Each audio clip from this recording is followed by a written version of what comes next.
And our final presentation for this session is by Andrew Barnett, Reciprocal Relationships Between Beliefs About Condoms and Condomless Anal Sex Among Young MSM Prescribed PrEP. Welcome. Thank you. It is an honor to present before this group. I'm excited to tell you about this study. So for some background, in the United States, young men who have sex with men continue to face a disproportionate risk for HIV infection. There is evidence that PrEP uptake is increasing among this group, and there's also evidence that young men who have sex with men are engaging in more condomless anal sex after starting PrEP. However, the psychological processes that account for these changes in behavior and that result from them are not well understood. So in conceptualizing this study, we used two theoretical models. The first is the information, motivation, and behavioral skills model of HIV prevention, which, in keeping with many health behavior theories, posits that motivation is an important cognitive antecedent to behavior. So an attitude about a given behavior will predict whether an individual engages in it. We also use the prototype willingness model, which builds on the IMB model by also incorporating the way in which an individual's past experience with a behavior will influence their attitudes about it and then influence future behavioral engagement. So applying this to condomless anal sex and attitudes about condoms, we first hypothesized that attitudes about condoms would predict subsequent changes in condomless anal sex among YMSM prescribed PrEP. We also hypothesized that changes in condomless anal sex would predict subsequent changes in attitudes about condoms, such that engaging in more condomless anal sex would predict stronger negative attitudes about condoms and weaker positive attitudes about condoms. This analysis was conducted using the ATN 110 and 113 datasets, which were US-based samples of high-risk HIV-negative YMSM ages 15 through 22 collectively. Enrolled participants were prescribed PrEP at baseline and then followed for 48 weeks. They also notably completed a behavioral HIV prevention intervention after the baseline study visit and received risk reduction counseling and condoms at each study follow-up. They completed self-report measures of condom attitudes at baseline, which I'll tell you about in a moment, and at week 48, and then sexual behavior at each study visit. Briefly, they attended study visits monthly for the first 3 months and then quarterly for the rest of the year. Condom attitudes were assessed using the Condom Barriers and Motivations Scale. This assesses attitudes about condoms in 4 domains. The first is risk reduction motivations, so beliefs that condoms reduce risk for HIV and STIs. And then it also assesses pleasure reduction barriers, so beliefs that condoms reduce pleasure. Intimacy interference barriers, so beliefs that condoms reduce intimacy during sex. And perceived partner pressure barriers, so attitudes that one's sexual partner would prefer for them not to use condoms. In this study, condomless anal sex was operationalized as the count of total condomless anal sex acts with the most recent male partner since the previous study visit. The analytic sample consisted of 234 YMSM. As you can see, they were majority young men of color, and the majority identified as gay. It's also important to note that there was attrition in the study with approximately precisely 23.5% dropping out by the end of the study. I'm not going to go into all of the details about the analytic plan, although I'd be happy to discuss it. Briefly, we modeled condomless anal sex using a latent growth curve model. So this uses the data for the number of acts at each follow-up time point and measures a model's linear growth over the course of the study. So that allows us to estimate both a latent growth slope factor and intercept factor.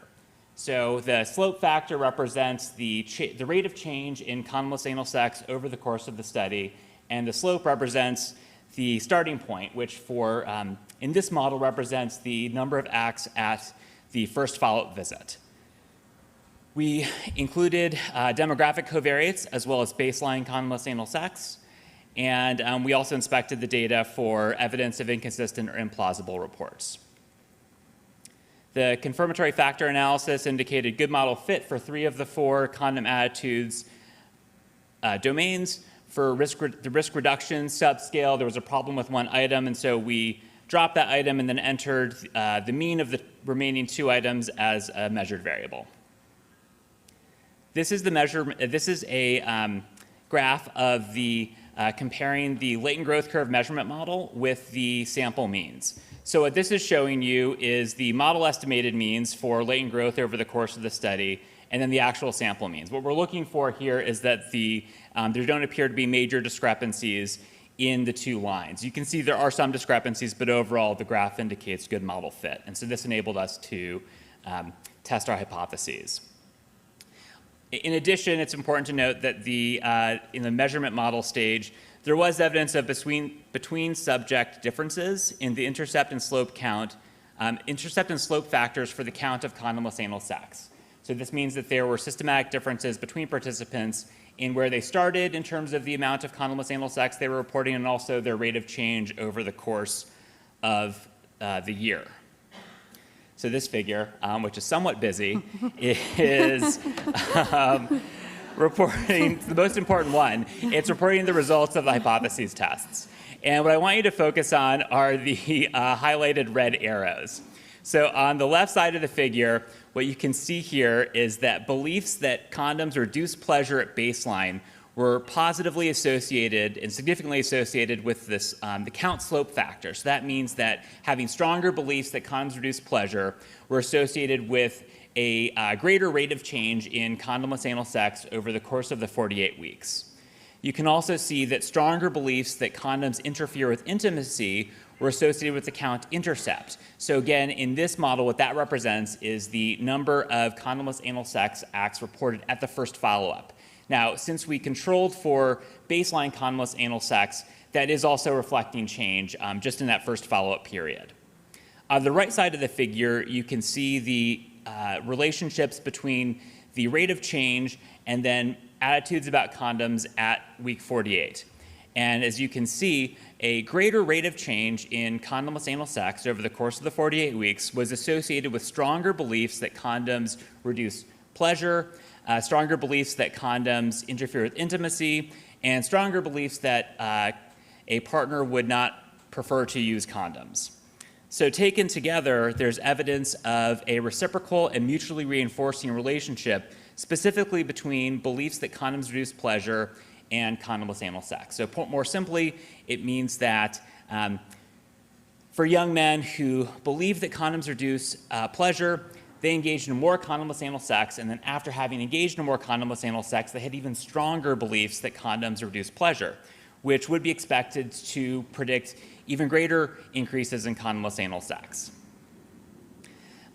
So this is concerning, given that many of an increasing body of research is showing that many young men who have sex with men who start PrEP ultimately discontinue it. And these findings suggest that young men who have sex with men who are engaging in more risky sexual behavior while on PrEP may develop stronger cognitive barriers to using condoms over that time, which may make it more difficult for them to shift back to using condoms if they no longer have PrEP's protective effect. Overall, this suggests that it's important for PrEP engagement programs to promote PrEP persistence among young men who have sex with men who are relaxing their condom use after starting PrEP. There are a number of limitations to this study. The ones that I want to highlight in particular are that, as I mentioned, there was a behavioral HIV prevention intervention that participants went through after the baseline study visit. So we did not find a relationship between risk reduction motivations and condomless anal sex. That may be due to the presence of this prevention intervention. However, it also bears mention that that intervention would not be expected to inflate the observed relationship between pleasure reduction beliefs and changes in condomless sex. I also want to mention that the sample size unfortunately precluded analyses on the subset of participants who are adherent versus non-adherent, or who stayed on PrEP or discontinued PrEP. And then finally, this was a high risk, a sample at high behavioral risk for HIV infection. So findings may not generalize to a lower risk sample. I want to thank my mentors at the George Washington University and the investigators at the Adolescent Medicine Trials Network for their help on this study. And I've got some references. I'm not going to go, oh, I thought there'd be a discussion slide. Okay, there we go. Thank you.